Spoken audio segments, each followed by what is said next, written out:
Welcome to ACC Nation, featuring sports news and special guest interviews. Here's Will Ojanen and Jim Quist. This is ACC Nation. That's Will Ojanen. I'm Jim Quist. Our special guest is Jason Carmelo, Big Underdog Bracketology. It is that time, my friends. We're going to talk basketball all across the board. It's not just the ACC. Mainly because there's not a lot to talk about in the ACC, but we'll get into that. We'll delve a little bit into that and we'll bleed and we'll feel the pain and we'll share it with you because I know you're already feeling it. But let's see what's going on across the NCAA. It's kind of a crazy season so far. It's not what I would have expected. The latest AP has Tennessee at number 1, Auburn at number 2, Iowa State at number 3, Duke 4, and Alabama at number 5. What is going on, Jason?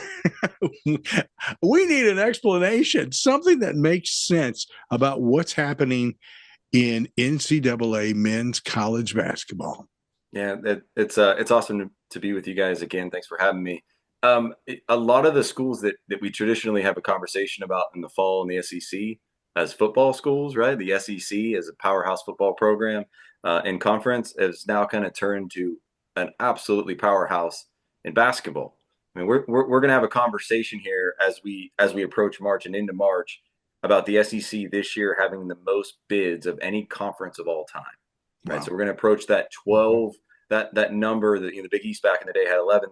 We're going to approach that 11 to 12 range. Now, there's going to be some carnage when they play each other, but there are so many schools that did so well in the non-conference. And I think if they played people in the non-conference and your non-conference schedule was strong, we could have 12 schools from the SEC get in.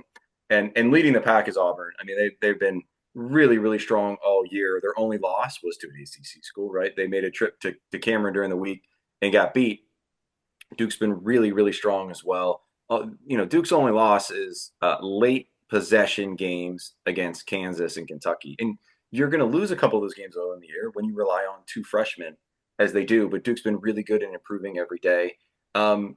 Sneaky good teams. Iowa State, for example, I think is a really good team to start with. A huge win over the weekend against Texas Tech.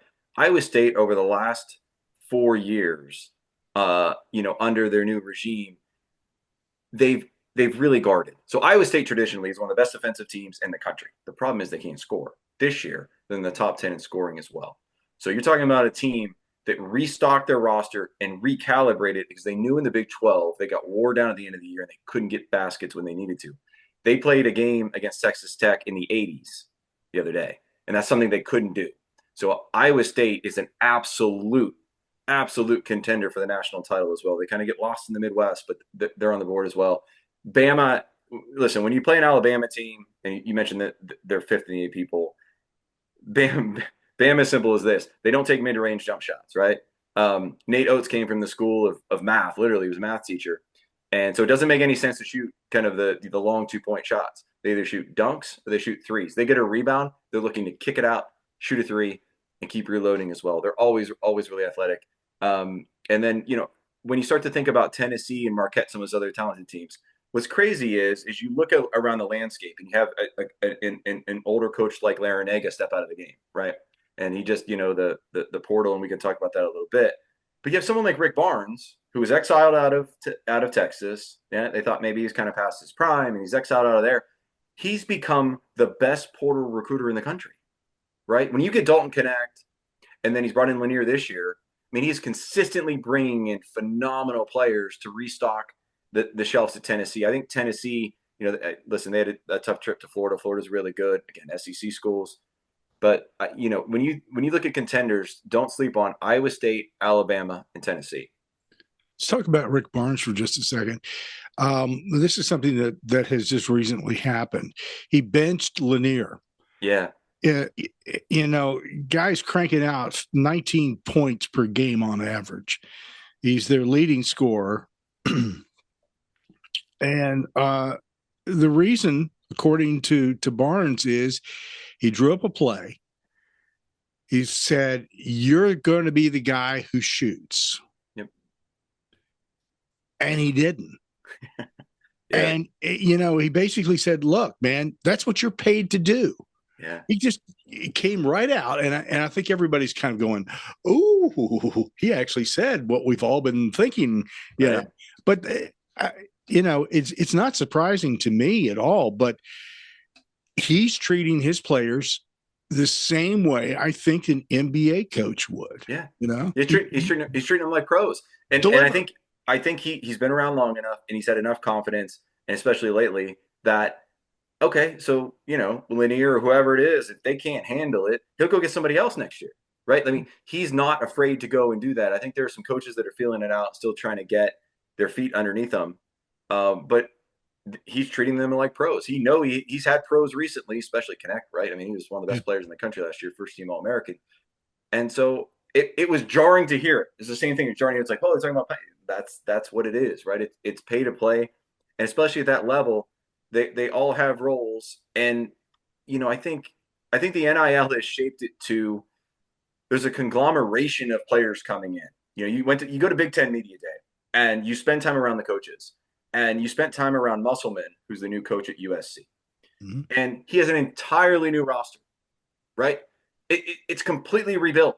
And so while he thinks he has an idea about where players are going to fit, until you turn the lights on and start playing some teams in the top half of conferences, you have no idea. And you have no idea who's going to share the ball, who's going to take the big shots and all those things. I kind of deem it to be, it's kind of like you have all these puzzle pieces, but you don't have any edge pieces. You don't know.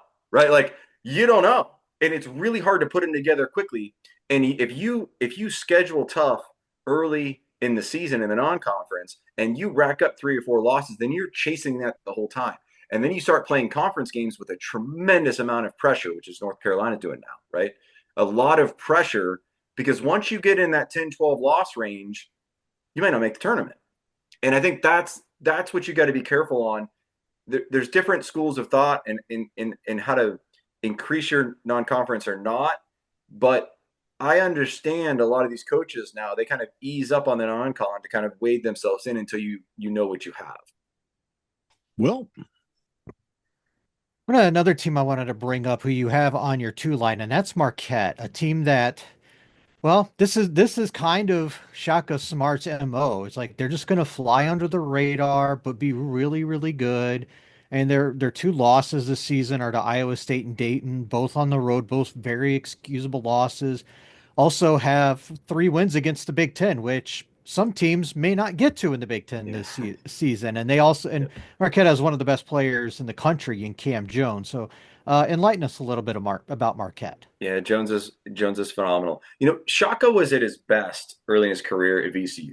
So what did VCU do? They turned you over, right? I mean, playing 40 minutes against them was an absolute endeavor and just trying to hang on. They turned you over and they didn't turn the ball over. Then he goes to Texas. And I think he always fought kind of the big school versus he wants to be the smaller school person, right? Like he wants to be a small school coach and be the underdog. And he fought that. He was never really comfortable at Texas. A couple good years, but not really comfortable. He's went to Marquette, one of the kind of the quote smaller programs of the Big East, although it's a phenomenal tradition-rich program. And he's found a home. And what they do is, you got 40% of these student athletes, 40% of these kids are going to transfer at some point. And they just move all over the place. But they don't at Marquette. Very little transferring at a school like Purdue and very little transferring at a school like Marquette. So the same players. So it's crazy, right? When you have the same players practicing for year after year after year, guess what? You don't turn the ball over as much. They lead the nation in fewest turnovers committed, but yet they allow defensively, they create the 6th most turnovers in the country. So there's a consistency of knowing where the players are going to be and how they're going to be, and then you got a star in Cam Jones, and so they can absolutely have a chance at a 1 seed Marquette. Especially, and you go back to the 1 line with Janai Broom's injury, and who knows how long he's going to be out, how much that will affect Auburn going forward. And, if they stumble a little bit, that could be a prime opportunity for Marquette to move up a seed. But let's move on. I want another team on your 2 line, Florida, a team I think is another team that's kind of exceeded expectations, a team that is they're they're really really good. I think their lone loss was to Kentucky on the road in probably one of the best regular season games I've seen this season. Granted, they don't have a lot of substance outside of the win over Tennessee to their resume, but they just play really good basketball. Yeah, I mean, Florida they're very athletic. They have the ability to really kind of space the floor. A really good shooting team, but what they get you is they can just hammer you on the boards. They're the third best. They're the third best rebounding team in the country. Like you mentioned, they got the Tennessee win. After that, there's an Arkansas, Carolina. There's not a ton of substance. They've still got 9 quad 1 games probably coming up, but they just hammer you on the boards with their athleticism, and then eventually they just kind of wear you down. You saw that against a really good Tennessee team. Yeah, definitely. On that three line is full of SEC teams: Texas A&M, Mississippi State, and Kentucky, along with Illinois. But let's stick with Kentucky, and I think this is a team, another team, that has widely exceeded expectations in year one. Mark Pope has this Wildcats team doing some really good things, and I think there was a lot of head scratching about the hire when it first made, but it's business as usual. For all of those in the bluegrass state that were concerned about Mark Pope, he was a Rhodes Scholar finalist. He's a smart dude, and BYU teams have always scored, and they're very organized, and they're very skilled offensively. They're the second best team in the country, right? Marquette was the first. They're the second best team in the country at eliminating turnovers. If you do, so much of college basketball is if you just don't turn the ball over and you get shots, if you just got to get shots, right? And Kentucky does that. Lamont Butler is a proven winner. He played in a national title game at San Diego State. He's been phenomenal for them. The recipe for so many of these schools are you got to get some shooters, but you got to have kind of a glue guy that holds it all together defensively. You got to pay someone to do the dirty work. Lamont Butler does that for Kentucky. Pope's been a wonderful fit. They've got just some phenomenal wins. Kentucky, a couple head scratching losses, but some really good wins. I mean, they're the only team in the country that stacked up 4 quad 1A. So the top tier of the top tier, they've beaten Duke, Florida, Gonzaga, and obviously Mississippi State just the other night.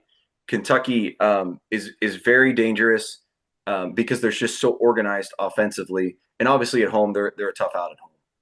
Yeah, and we talked about some of the hard resets of rosters. Kentucky was one of those. I Yeah, don't know if there are many players from last year's roster on this team.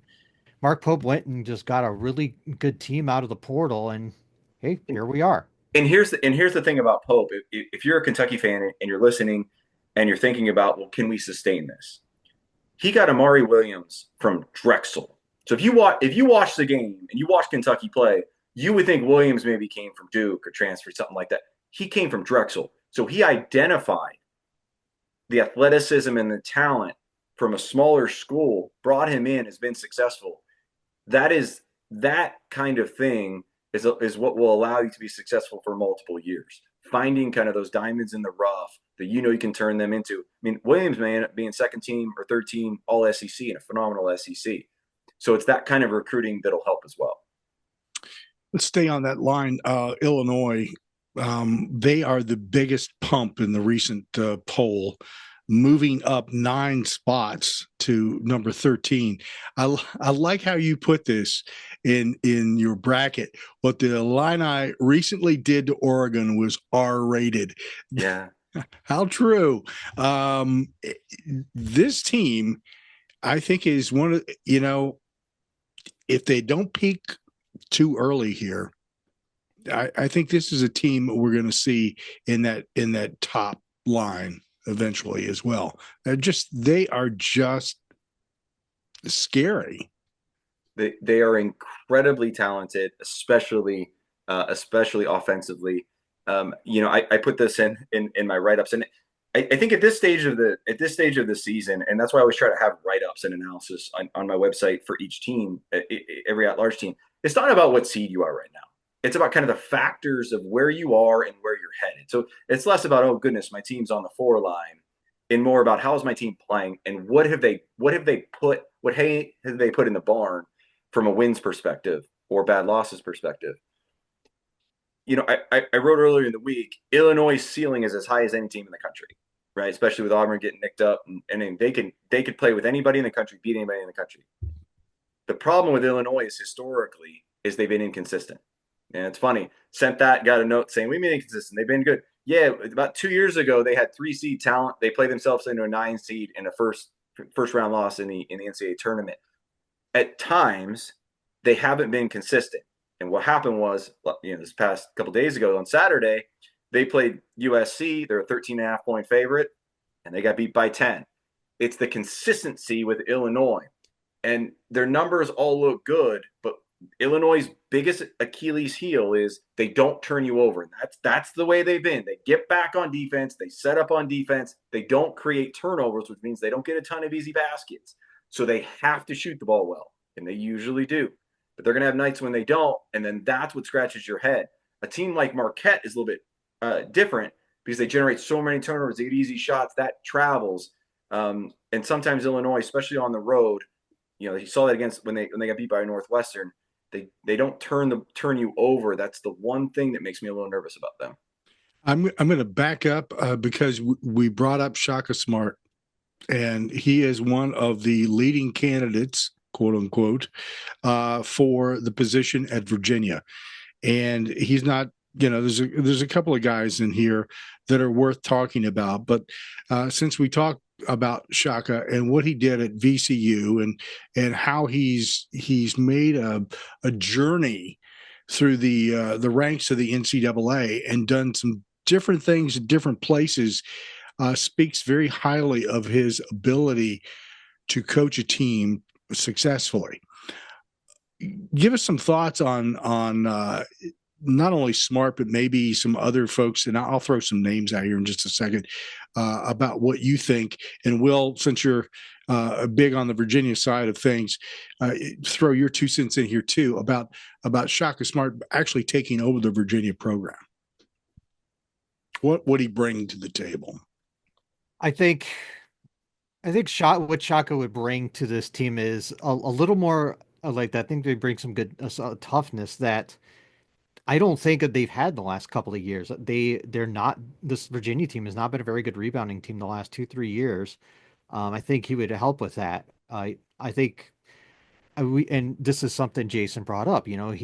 I think he's better at these out of the way places where there's not a lot of pressure on him. Do I think he would be a great fit at Virginia? Yes. Do I think he's going to end up there? I think the chances of that are probably about 35%. I think he'd rather stay at Marquette personally. What do you think, Jason? I think he's probably staying at Marquette. He's built. I think he knows that he left a very comfortable spot at VCU and chased kind of the bigger school. And then he found a really comfortable home where he's had a lot of success. You can win in the Big East. He's comfortable there. I think he probably stays. One name is just to start the kind of the snowball of conversation is to keep an eye on is Jared Calhoun at Utah State. Okay. So I grew up in Ohio, and watching him coach at Youngstown State over the last handful of years, Youngstown State has never made the NCAA tournament, still haven't, but he put them right on the doorstep, and he turned that into a job at Utah State. And now when you watch Utah State, they are consistently tied or down a basket at halftime, and then at the end of the game they're up 10. They make second half adjustments, and they actually played in Kansas City, went out and saw them, and they were one of the most organized teams I've seen all year in person. Jared Calhoun is a name. There's a very low chance that he stays at Utah State more than a year because he's probably getting an offer he can't turn down. That's kind of a dark horse name that I would throw out there if I was a Virginia fan. You may not know a lot about him, but maybe throw on a late night Mountain West game and take a look at that, because I could see a person like him. He's a good guy, organized program. He can recruit really kind of at a high level, and Utah State's been really impressive. They're working their way, to a 14-1 season so far.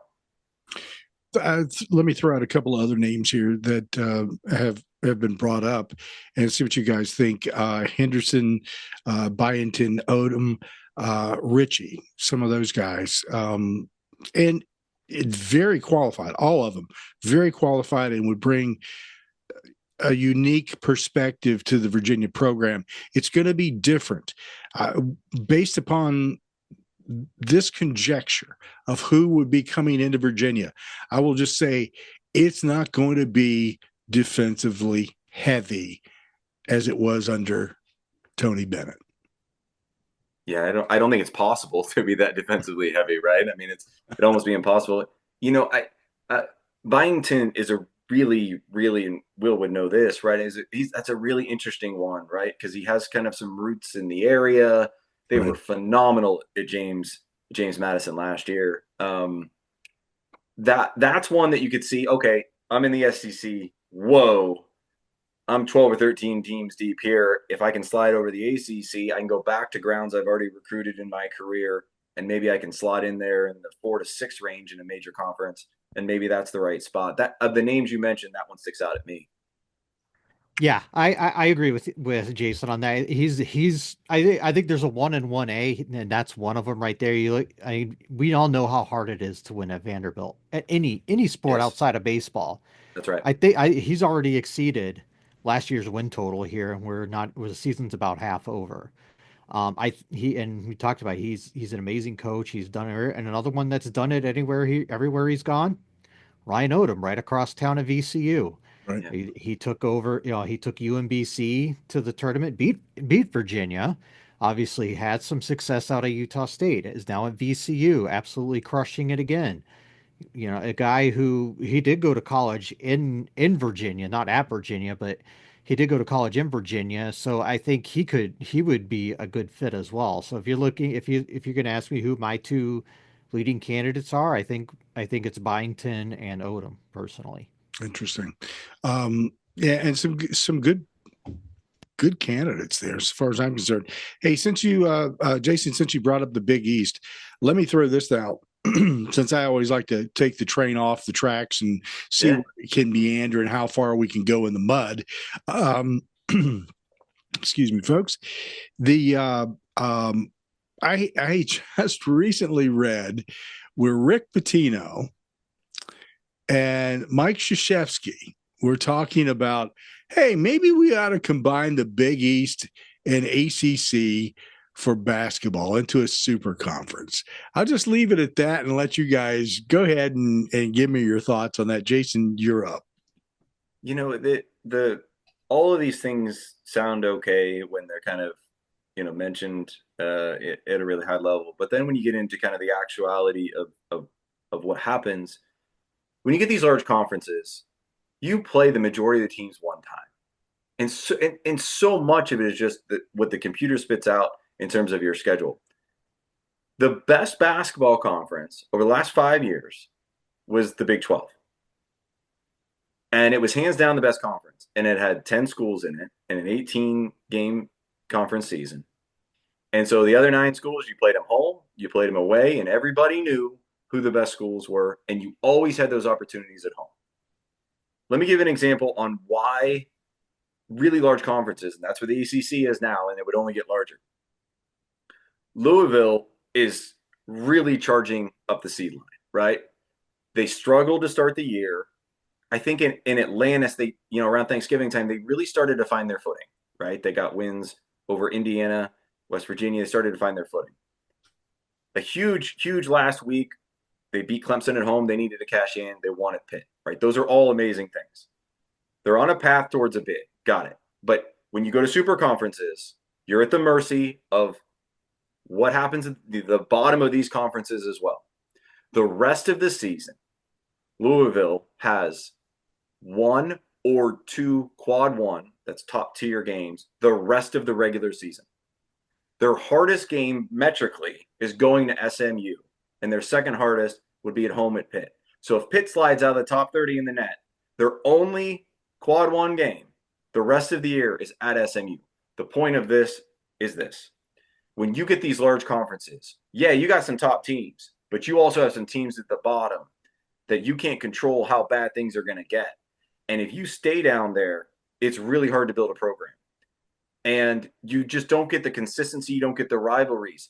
even the Big East at times had those rivalries. Now, put on a Syracuse game, right? If you put on a Syracuse game, they used to draw 20,000, 25,000 people.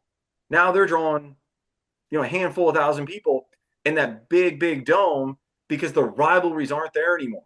You get these conferences where, yeah, okay, great. Like SMU's coming. Like, what? That's not going to draw anybody instead of Georgetown for sure, right? And UConn and all those geographic things. It hurts the environments. You're actually starting to see some of that play itself out in the games. Oregon has 7 quad 1 wins, right? They're 7-2. Their 2 are at home.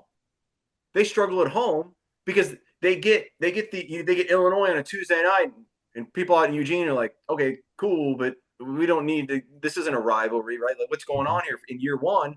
And the environment's not there because the rivalries aren't there, and you get these odd matchups, and it doesn't bring out the best in college basketball. It's a wonderful sport in a great spot with great athleticism, but you get really odd scheduling. You get lower tier environments because you don't have the rivalry. And that's my concern about kind of the sport and its health. Will? Yeah, talking about that for a moment, Jason. I was watching that Syracuse game at home against, I believe it was Georgia Tech earlier in this week, and I'm not even sure the arena was half full. And that's a quality ACC opponent. I think it's just because Syracuse just isn't that good either this year. And when you're down, plus I just think a lot of people are losing interest in the sport right now because it's kind of anarchy right now. And we can get into that in another time, but I do want to kind of steer us back into the bracket discussion in a moment. And I want to go to Memphis for a second. This is a team that before the season, it just seemed like it was about to be a complete dumpster fire when Penny got rid of all of his coaches. And now they're sitting here at 13-3 with, the loss to Arkansas State is a bit questionable, but and this will change now that we're in the conference play because they're gonna get some teams that are lower on the end. But as of right now, they only have one game against a quad 4 opponent, which was just their most recent game. And they're a really good team that I think will go a bit underappreciated in the grand scheme of things. Memphis is, it has one of the most unique profiles and resumes so far all year. They're 9-2 in the first 2 quads. So for all kind of people listening, if you don't know the quad system of kind of the rankings, it's those are the top. Quad 1 are the toughest games. Quad 2, second toughest, 3 and 4. They're 9-2, and that's a tremendous mark and some really, really high quality wins. What's interesting about Memphis is the net. So the net ranking, you hear all that, you'll hear all that for the next couple of months. The net ranking is so heavily based on margin of victory. So Memphis is 9-2 in those. They're flying along at 13-3, but they have an average margin of victory that's 96th in the country. It's below Georgia Tech in some of these schools, right? It's below Miami, which is crazy. So their metrics, so they're ranked in the net 37, even though their resume is probably in the top 10 in the country because everything is held back. The computers keep track of all your possessions, right? They keep track of all of them. If you only beat East Carolina as a quad 4 game and you only beat them by a basket because you didn't play very well, that works for maybe the AP poll voters. That doesn't work for the computers because they keep track of it. And it doesn't work in the net because your margin of victory isn't there. They're going to be held back by those numbers, and they don't have a quad 1 game the rest of the way. In the American Conference is down this year. Wichita's down, and that really hurts that league. I think Memphis has a path to a 4 seed. I think getting any higher than that's going to be tough because they didn't build the margin of victory early in the season to get the computers on their side, and now they just got to hang on and avoid the landmines. Also on that line is Kansas, a team that I think was preseason number 1 in a lot of places, but they're not Kansas this year. Why is that? Yeah, I think Kansas is one of those schools that they're trying to find their identity. And for example, they brought in AJ Storr from Wisconsin. AJ Storr was one of the best guards in the Big Ten last year. And they brought him in, and what they realized is that it sounds shiny, but he doesn't guard. So if you don't guard, you can't play for Bill Self. Self's defenses are typically in the top 10 in the country, and they weren't trending as that. They went to Creighton and got the doors blown off. Then they struggled against Missouri, a Missouri team that absolutely might make the tournament. And then I think after that, Bill Self said, "That's it. I'm going to play guys that guard." So since then, they've taken a defense that was in the the high 50s. They've whittled it all the way down to the fourth best defense in the country. So they're relying on that. They don't get to the free throw line as well. They're just not quite as athletic. They rely on Hunter Dickinson. And I always put in my notes, he leads the country in kicking people in the face. So I think they may not be the most likable crew, but they really guard. They're not as athletic. They banked on Storr and some of their athletic wings to really help them, but they can't play them because they don't guard. So because of that, they're more kind of feed the post, kind of a slower paced team than they usually are. They don't get to the line as much. They usually, when you play now in Fieldhouse, Kansas is shooting 30 free throws. That's not the case this year, right? They're in the teens. They're not driving as much, but they're still kind of a formidable team. And you saw that they go on the road and they beat UCF 99-48 recently. And then the Cincinnati game was 54-40. So again, Bill Self said, "I'm not trading points for defense. We're going to play defense. We're going to ride that out." In the tournament, though, when you play games in the 50s, they become a coin flip. And that's the fear, right? That I think he's going to have to build that roster up and have to get some of those scorers in the lineup and getting minutes so that he can flex a game if he's got to go more offensive in the tournament. I think looking at your five line, a team that I think if you just don't look at the resume and you just look at them and it's like, why are they this far down? That's Houston. They're number 3 of the net, but you said in your write-up, there's really not much substance to their wins at the moment because some of the teams that they've beaten have not been as good this year. But we all know once we get deeper into conference play, they'll get their fair share of wins and probably move up a little bit. That's exactly right, Will. At this time, you want to evaluate teams on what they've done, right? So it's a moving target, and it's not really where you are; it's where you can head. Houston has a path to a 2 seed, probably not a 1 because of their non-con, but they could get to a 2 seed. Their best win so far this year is BYU, who right now wouldn't even be in the. They don't have a win for a team projected to make the tournament. So at that stage, you got it. We talked about Memphis with 9 wins against teams in the tournament. You've got to kind of dial it down. Most of the computers believe predictive metrics that they're the best team in the country or second or third best team in the country. They just haven't shown it yet. They lost to Auburn, they lost to Bama, they lost to a San Diego State school. I think the San Diego State game was a tough game for them because those are ones, if you want to get to a 1 or 2 line, you got to win those games in the non-conference. They didn't. And so now they kind of cap out that 2 or 3 line if everything goes right, just because they don't have the wins yet. It's coming in the Big 12. They got 9 or 10 more chances for quad 1. They'll get there, but even if they cash in on most of them, they've got a ceiling because they're non-con. They just didn't do enough. I think a lot of people would look at this and question, and I don't know if I would say question's the right term, but probably scratch their head at UConn being on the 5 line. But when you look at the way things have played out, and I know they're a little banged up right now, McNeely's going to be out for a little bit, but that stretch in Maui is really going to hurt them. Yeah. So, UConn, Hurley went out there and, he said he doesn't want to do any of these 3-game MTEs anymore or go to Maui or anything like that. And I like to joke, they got beat. They got beat the other night against Nova, but until then, I like to joke that in Continental USA they were undefeated. Right? They didn't lose in Continental, the 48 states. UConn, and Hurley's mentioned this as well. They're not kind of as physically dominating and as kind of dogged and tough as they've been in recent years, right? Now, there's player turnover, there's all that, but there's also like complacency. They won 2 national titles. Even Hurley said the other day, when it goes bad, sometimes I go home, I open my box, I look at my 2 national title rings, it makes me feel better. Well, there's a lot of schools that don't have that, right? Tennessee doesn't have that. Tennessee is, Florida doesn't have, they don't have that. And so they're kind of a little bit more ambitious in their steps. They've got the Gonzaga win, they got the Texas win, Baylor. They've got a solid resume. It's not great. They're going to hover around that 4 to 6 line for quite a while. The Big East is down this year. I thought it was actually a pretty good conference last year, and it was not deemed that way by the selection committee.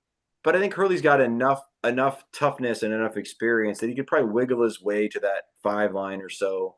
And then, Sweet 16 or Elite Eight is absolutely in play. Notice that Dan Hurley was extremely disappointed at the beginning of the season. In fact, he was furious at times. So that's a good reflection of his frustration, I think, with the way things have been going. I think that, and as you point out, things have gotten better, but hunger may not be there like it was. That's right. 3 or 4 years ago, because you become complacent when you win and you think you should be in certain places. I don't know if that's going to be the case when, tournament time rolls around. Well, we'll see. Let's talk a little bit about the Zags here. Give us a little bit of a feel for them, and also Purdue, because Purdue seems to be, I don't know, they're not where we might anticipate them to be this season. But let's talk about the Zags and the Boilermakers. Yeah, Gonzaga this year, they look better than they are. Does that make sense? So you watch them play, and they go stretches. The first half against Kentucky, if you go on social media, Gonzaga won the national title, right? Social media deemed them a top one seed, a top tier seed. And then the second half, the bottom fell out. Kentucky just outworked them, and they got beat. Kentucky's resume right now exists of, and West Coast Conference isn't going to give you a ton down the road. They beat Baylor at home. They won at San Diego State, and they beat Indiana. That's it. And so, is that enough? It's a non-conference strength of schedule, which is 19, which is phenomenal. And Gonzaga always schedules. Is that enough to keep you high in the mix? Fourth best offense in the country, that checks out. Defensively in the top 40, that's fine too. Really shoot the ball well. But I think the notion and name of Gonzaga is carrying them a little bit. It isn't as sturdy as a resume as they've had in the past few years. If you transition into Purdue, of all the coaches that I've been able to spend time with and listen to, Matt Painter is the most impressive coach that I've come across. He gets it. And he understands that it's a marathon and not a sprint. And he understands that it's a path on getting better. And listen, they've had some bumps in March. They were able to kind of get past that, finally last year. Braden Smith is one of the top point guards in the country. They're developing some of their bigs. They're getting better by the game. You saw what they did recently at Rutgers. Matt Painter gets it, and I think Purdue has a chance. Illinois is getting some of the headlines. Oregon's been really good, but Purdue's going to get better. And Purdue in the tournament, Purdue's going to somehow, some way, be a very quiet 4 seed or so, and they're absolutely getting better. Guards win in March. Taking care of the ball works in March. And that's what they've always struggled with. Even when they had all their bigs, they committed too many turnovers and they didn't have the 3-point shooting. They've got that now. Now they're not as dynamic inside, but Purdue's going to be just fine, and they're getting better by the game. I'm going to let Will get into the meat of the ACC with Pitt and Louisville and Clemson and UNC, but I do have a question about the Tar Heels. And, I want to hear from both of you on this. We'll start with Jason. What the hell is going on with Hubert Davis, and is it justified to have him on the hot seat? People are seriously talking that Hubert Davis's run is coming to an end if things don't get better. Yeah, Carolina is a really interesting case. I hate to speculate on coaches and their tenures, but I'll say this. North Carolina, I'm going to kind of give you two stats, and these are effort-based stats. So let's be very clear here. North Carolina is 246th in the country at rebounding. That's crazy. 246. And they're 298th, this is out of 364. 298th in generating turnovers. Rebounding and creating turnovers are effort. They are. Because you can't tell me that some of these players, and RJ Davis and Trimble, you can't tell me that some of those players who've been around the block a long time aren't more athletic than what Marquette has. They're just not playing hard enough. And then if you're not generating turnovers, then you have someone like Trimble for UNC. And I know this is kind of nerdy math, but this is really critical. When you got someone that handles the ball like Trimble and he's been around, yes, he's upticking points, right? He wants to get his NIL money. He's up to 14 points a game. But his assist to turnover ratio is 1.8 to 1.3. Can't have people like that. It's not going to work. If you're trading an assist for a turnover late in games, that's why they've struggled. There's a reason why they commit too many turnovers and they don't generate turnovers, especially late.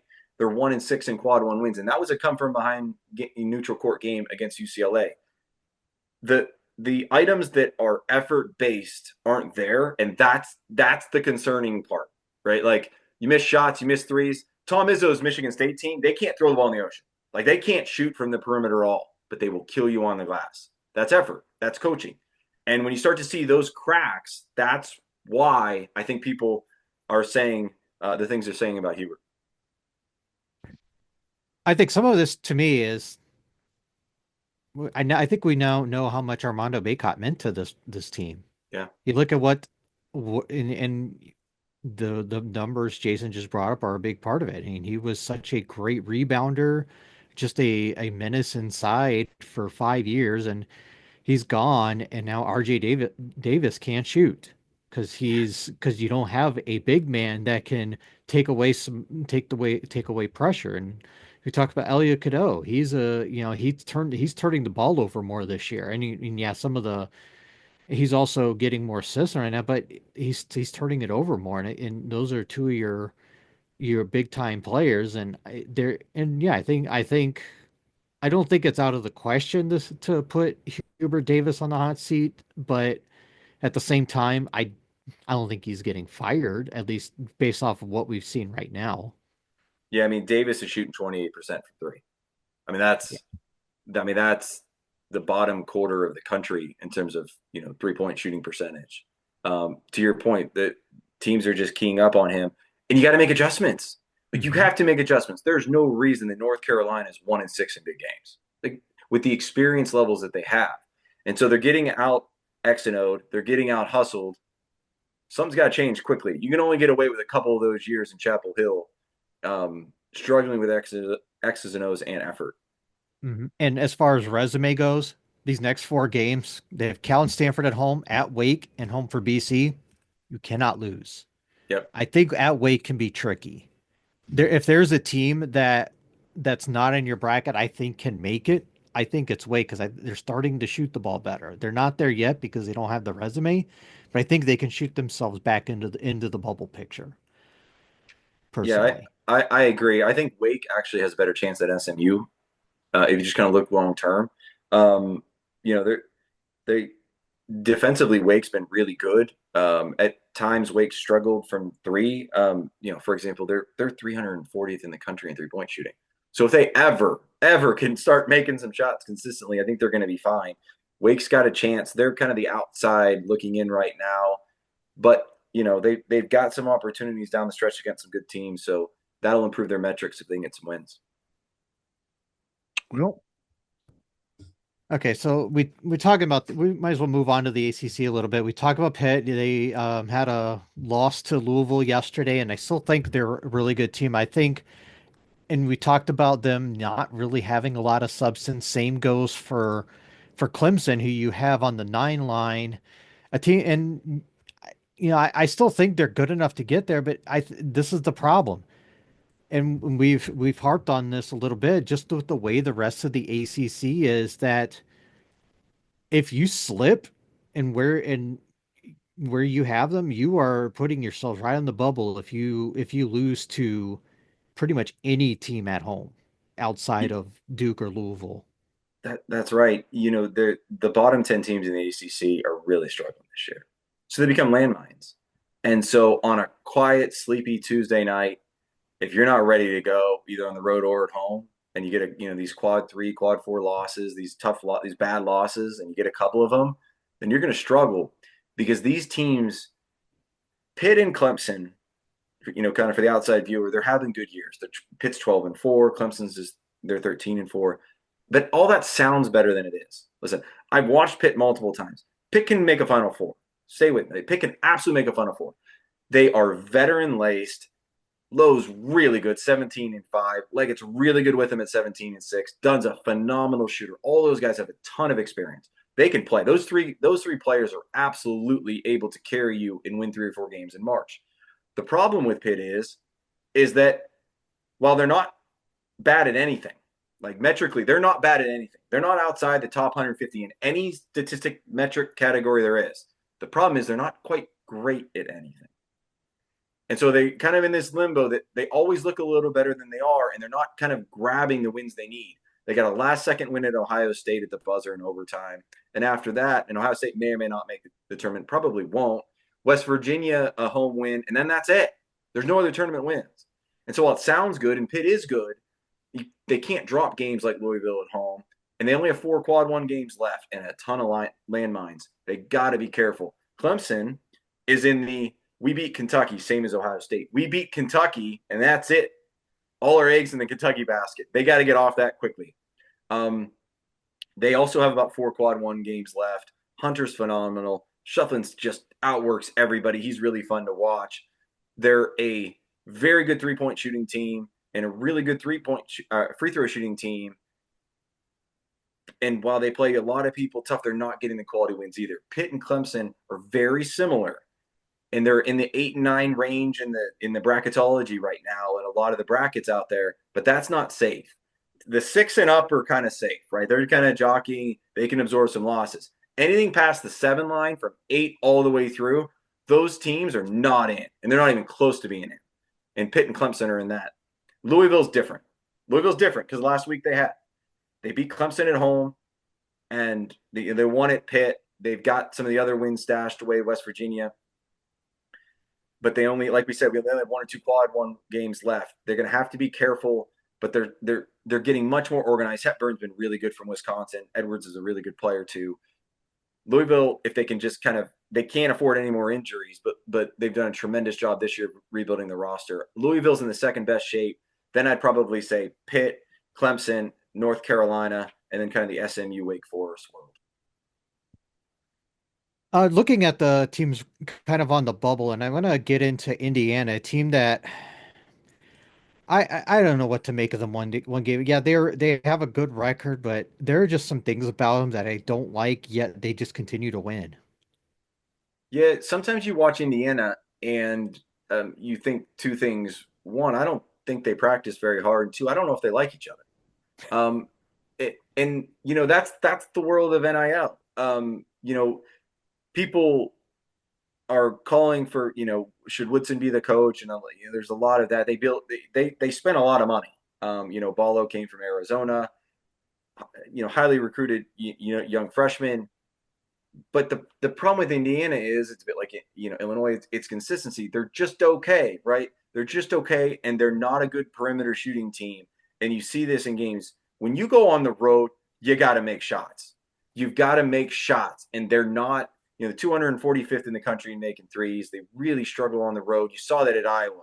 They can kind of hang in there in the slug it out games. But when they play against a really good offensive team, and Iowa's typically that, you've got to make threes sometimes. And they don't do that because they're more focused on going inside to Ballo and such. And that's my concern about Indiana.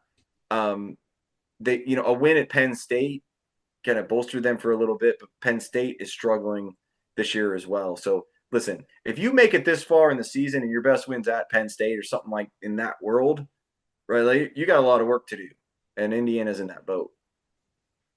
I want to go down to the one big leagues just to I want you to highlight a few teams for me. And I think one of the fun mid-major conferences to watch this season is the Missouri Valley. The battle there between Bradley and Drake for that spot is going to be a lot of them. Drake was one of the last undefeated teams left, bringing up a coach from D2, and then they beat Miami earlier this year.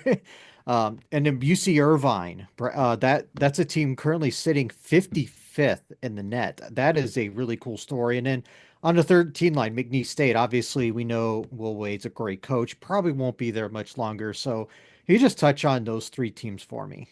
Absolutely. So last year I had the fortune to spend time at the Missouri Valley Conference Tournament. And so went there for a handful of days and watched the games. And there's so many players. I would say 60% of the starters in the top 4 teams in the league, they're starting at Big 12 schools now. Larry's at Texas. And That's a very, very good league. McCollum's come in, new coach. Obviously, the previous coach, DeVries, he went to West Virginia, took his son there. New coaches come in, like you said, they're 13-2. They beat K-State in neutral and Miami early in the season. They are the 16th best team in the country at creating turnovers. This is Drake. And they rebound as well, 19th in rebounding. They are literally dead last in tempo. So when you play Drake, you are going to guard. You're literally going to guard for somewhere between 25 and 30 seconds every single possession. So they're going to play games in the 50s and 60s. They will grind you down. You'll look at the scoreboard and you'll be like, whoa, there's only 8 minutes left. It's 55, 52. And then you start to get nervous, right? You'll feel the game pressure. That's why they're going to be, if they make the tournament, they're going to be terrifying because they're going to slow the game down. They are last in tempo. So Drake, that's why they're dangerous. Irvine, in a lot of ways, is similar. That what's crazy is a team out of the Big West, they're 8th best defense in the country. That's crazy, right? And they're the 3rd best free throw shooting team in the country. So they guard, and just like Drake, they slow tempo, they guard, and then you look around, they make free throws at the end of the game to put it away. Turner's been there. I think it's his 15th year there. He knows he's got a bunch of seniors. They are senior laden. They've all been around the block. He's got the perfect roster to be a Cinderella. And he was able to kind of hold on to, a lot of his good players, and they guard, they make free throws. They're going to be a really dangerous team. That was Drake, Irvine, and then McNeese. The Will Wade show. A lot of people think Will Wade is kind of this high-flying offensive juggernaut team. This year, they're actually a little bit better defensively. I agree. I think Wade's probably someone who's going to he served his time at McNeese, so he'll move on to a bigger school soon. I don't think he's the right fit for Virginia, Will, by any means. But what makes them good is they steal the ball. They play really hard. They steal the ball. They get in transition, and then they get a lot of threes through transition. McNeese is a really good team, too. Another team, just kind of a Cinderella world, is you always take a look at kind of in the middle of the week Maction. Kent State's really good. It's another one of those schools where they are consistently, they guard, they slow the pace down. They've already played Bama and Auburn. So when they get in the tournament and they get to deal with one of these schools, they're not going to be scared of them because they've gone through the gauntlet of that. And they're in the top 35 in defense, which for a MAC school is phenomenal. But with Kent State, they're 361st in the country three-point shooting. So that means there's only 3 teams worse than them that shoot the three. So if you catch them on a night when they make some shots, then they're going to beat you. Because they're going to line up and be a better defensive team than you in that kind of 13-4 game. They're going to be better than you defensively. It's whether they can make some shots. Yeah. I'm surprised you mentioned somebody had taken over Virginia's spot as slowest team in the country. Congratulations, Drake. Yeah, Drake. They it's unbelievable watching them. They'll get a turnover and they'll just kind of slow it down, and they will make you guard. And listen, that was the Wisconsin recipe for a long time, right? Obviously, then through the tree of Virginia, that if you don't have anything easy, we're going to pull it out. We're going to make you guard, and you're going to get bored. Someone's going to get bored and break down over 30 seconds, and someone's going to shoot a layup because of it. And really, that's the model that McCollum and Drake are using. Yeah, I just saw they held Evansville to 40 points on their win on Saturday. So yeah, this is a team that I think if they can get in could be kind of the Cinderella team, because they're gonna grind the game to a halt, and you have to be on your game. Yeah, the other Cinderella team they played over the weekend. There's UC Irvine, which we talked about, the Fighting Anteaters, and then there's UC San Diego. So not San Diego in the West Coast, but UC San Diego, which is crazy. And both of those teams in the Big West, you could have a conversation about either team having that large bid, which Big West schools typically don't get that. UC San Diego is the 4th best team at creating turnover. So it's just chaos, right? So you have the Anteaters want to guard, and UC San Diego, they want to speed up the tempo. And so, actually the UC San Diego team was the only team that beat Utah State so far this year, a really good Utah State team. So both those teams, whoever comes out of the Big West, could absolutely make a run to the Sweet 16. Fighting Anteaters. Right? So, yeah, I'm going to have nightmares tonight. Just envisioning that. Oh, my. So, in the grand scheme of things, are you beginning to see some trends about who you think multiple teams, let's say, that are heading in the right direction, that'll probably be there and have a good shot at winning a national championship this year? Yeah, watching Michigan State recently, I think this is Izzo's best team in quite a while. Now, again, they don't shoot the ball very well at all. They're 336th in the nation in three-point shooting. Shoot 28% from three. That's what RJ Davis shoots. So, yeah.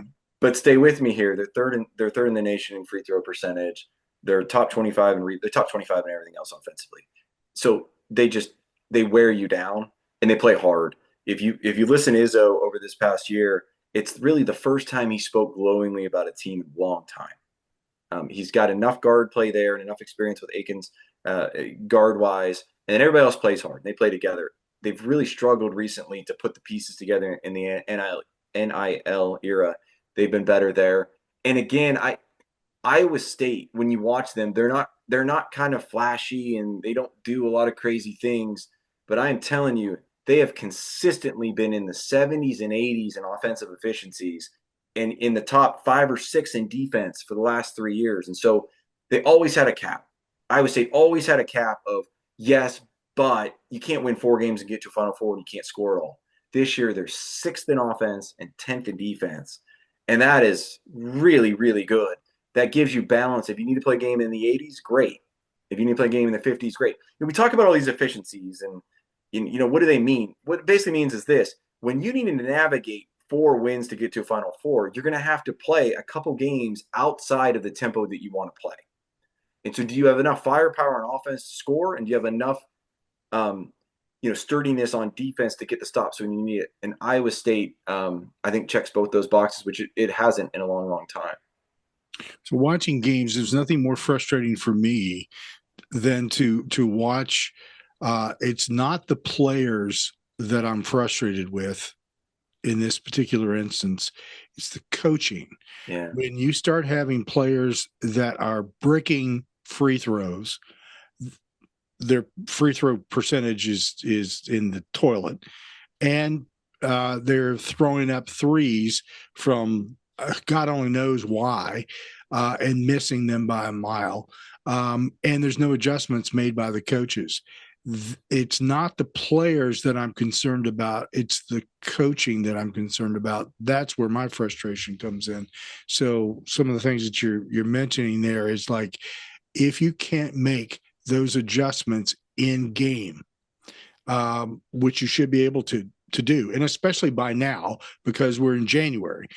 Yep. By now, you should have some kind of a clue what you have on the court or on your bench and make those adjustments. So I would just say to fans, if you're watching a game, don't get frustrated with the player, get frustrated with the coach, because ultimately that's the person who's making that play happen or not. So that's right. And Jim, that some of it is in the NIL era.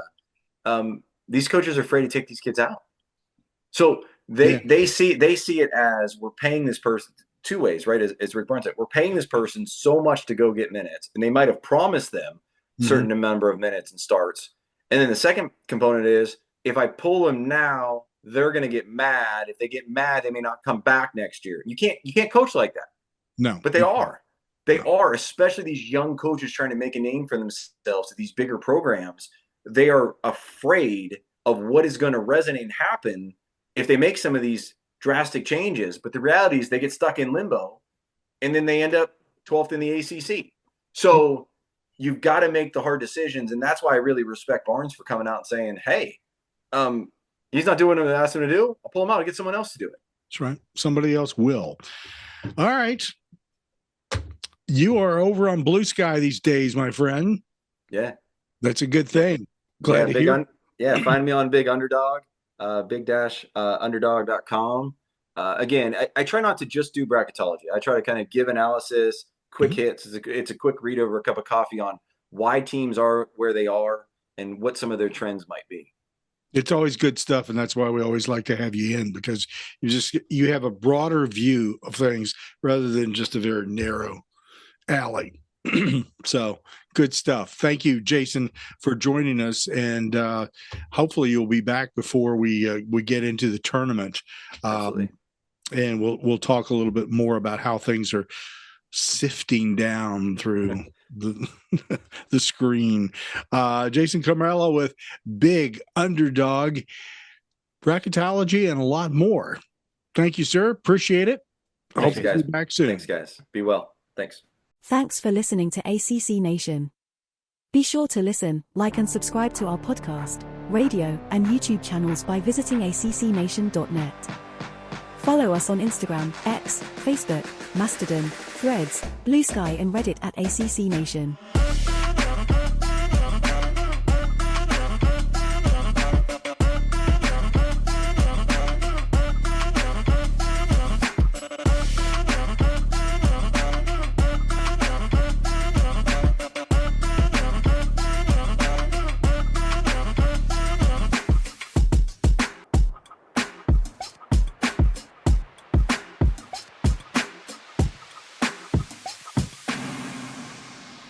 ACC Nation.